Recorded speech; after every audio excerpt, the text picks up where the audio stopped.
Michael, it's really good to see you. And I know these things make headlines. Things like, well, William's children will be in the coach. That shouldn't come as any surprise, should it? I mean, one of them's going to be king one day. Why not have them involved? Absolutely. Good morning, Stephen. Good morning, Ellie. And just to finish off your mentioning of Mothering Sunday, of course, fourth Sunday in Lent. The rules are allowed to be relaxed, and you're allowed to have a slice of simnel cake. And if you've never had some, it's absolutely delicious. So that is perhaps one for tea time today. But you're quite right. Last Mothering Sunday, of course, Her Majesty the Queen was still with us, and she released a rather lovely picture of herself, her sister Margaret, and her mother, taken in 1941 when they were together. And of course, this year will be the King's first year without his mother. And I'm sure that there will be a reference to that today, and quite rightly so, because it's all building up ahead of steam, as you said. 49 days only now to the coronation. 7 weeks from today, if we're sitting here on a Sunday morning, it will all be behind us. It will have happened yesterday. So it's all getting close. And as you say, the king wants to concentrate very closely upon the direct line of succession. And that's why his three grandchildren, Princes George, Princess Charlotte, and Prince Louis, will be at the coronation.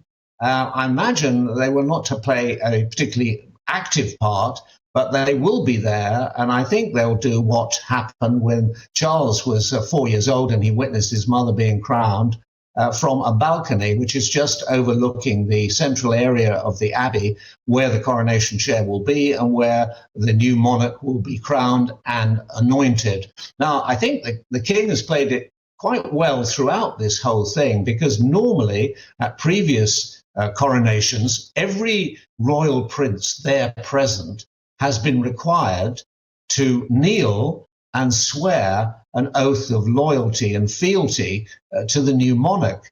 But they've changed it this time so that it's only Prince William, the Prince of Wales, who will actually have to do this.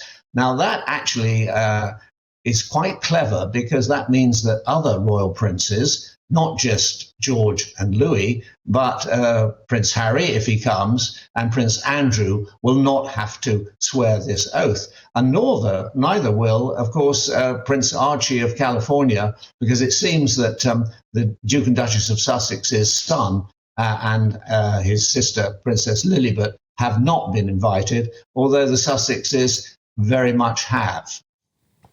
And there were reports in the papers this week that they would really like their children to be invited. Do we have any further clarity on whether the Sussexes are coming and whether that invitation could be extended to their children? You have a great talent and knack for asking exactly the $64,000 question. Will they come? Now, the king from the outset has made it clear that they're very welcome, and Buckingham Palace is planning on the fact that they will come. There they are in all their loveliness, in happier times, whether they will come or not. So it's very much been up to them. The decision is to come or not to come, rather like Hamlet. Shall we go or shall we not go? Shall we get on with it? Shall we be nice? And there we have a lovely picture of Princess Lilibet.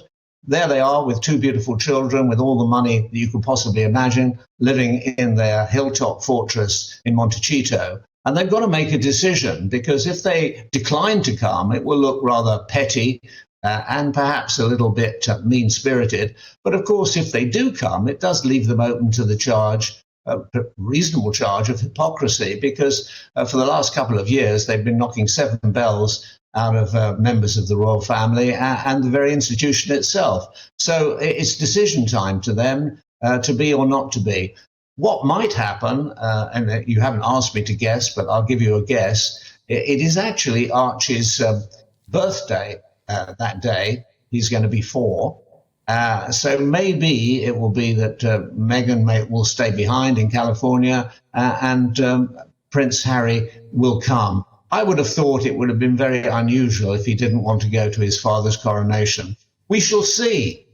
There's a lot to be known in the next 7 weeks before we get to the coronation, and you at GB News will be covering it brilliantly. Well, I guess hope so. You probably know more about our plans than we do at the minute, but we certainly will. We'll be pulling out all the stops. Can we just have just a very brief word about Fergie? Because although she's, you know, she's Andrew's ex, but I mean, they have a very, very close relationship. They live together currently in the Royal Lodge and everything, don't they? So she's still part of the family in a very strong way. Yeah, since the death of the Duke of Edinburgh, I think it's made it easier for her to appear at royal occasions. We don't know is the short answer, but quite clearly she's very close to her daughters, Princesses Beatrice and Eugenie. And she's very close, as you say, to her ex-husband. 25 years after they were divorced, they live in close proximity to each other at Royal Lodge. It's a rather strange arrangement, but, you know, I'm sure there have been stranger ones in domestic houses around the country. So we will see. She's been doing a book tour, promotional tour in America, and been dropping hints about things and so on. I'm quite sure she would be very keen to go. And perhaps there is a spirit of inclusivity abroad in the land, and perhaps she will be invited, forgiven after all these years. The Duke of Edinburgh, he could never forgive her, but he's no longer with us, so maybe there'll be a space found for Fergie. Maybe, and even not, you know, hidden behind a pillar. Maybe she will be there. She's certainly part of the royal story and cannot be ignored.